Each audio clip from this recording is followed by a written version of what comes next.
The other thing I wanted to touch on, a personal story, is kind of how I came into sales. And that is,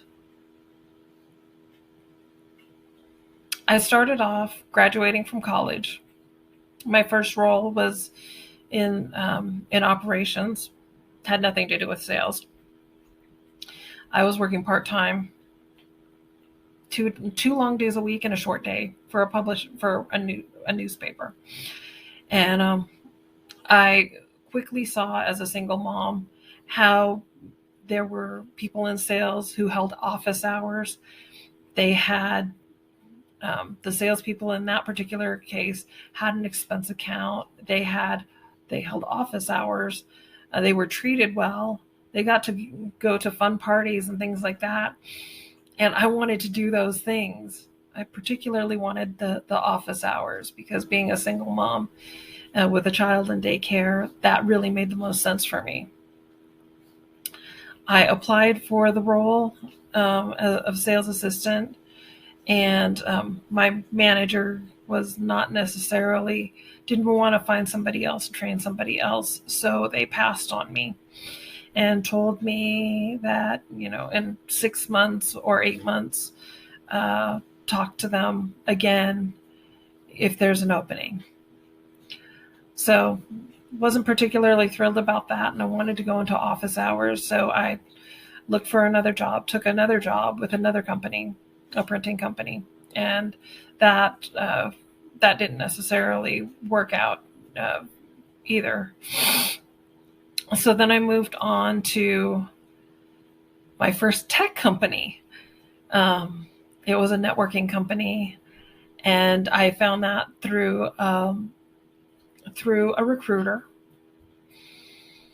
And it was a fantastic company. I was an administrative assistant / receptionist. And again, I saw how the salespeople were having a lot of fun. They were going to conferences. Those inside salespeople, because it was a manufacturer, did go to conferences, trade shows, etc. They were offered the opportunity to do that.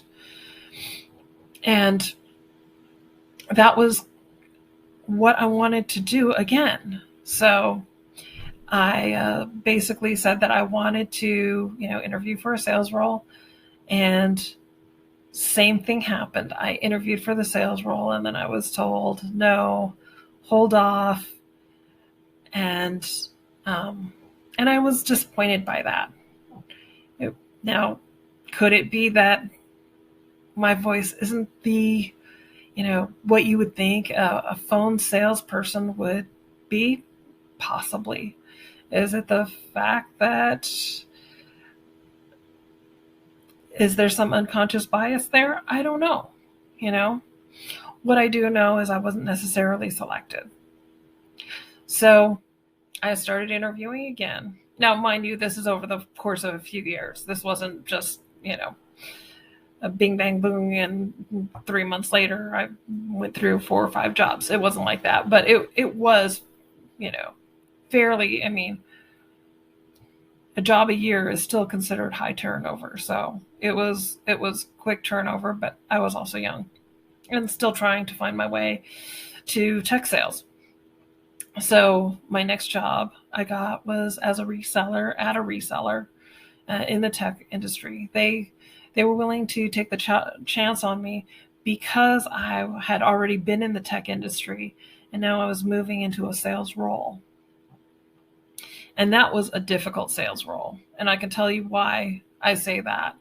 We were literally given, we were given 5 weeks of training, it was fantastic training. I will give them that. And then we were given a computer for 2 days to look up our own leads and then start building a book of business from scratch. Cold calling, which is probably the toughest way to do it.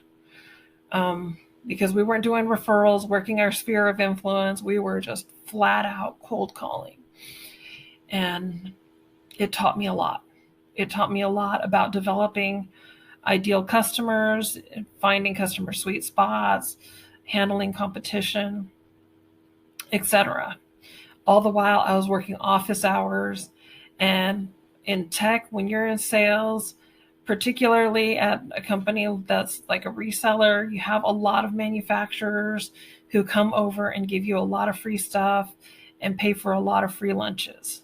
So not only was I working 8 to 5, being able to come home on time, I, was getting all kinds of free stuff, love free stuff, um, and and being able to go to a lot of wonderful parties, and it was a good time. It was a good time, and it was also, hard hearing no all the time. But I learned to, as people who succeed in sales do, not take it personal, because every no becomes closer to a yes.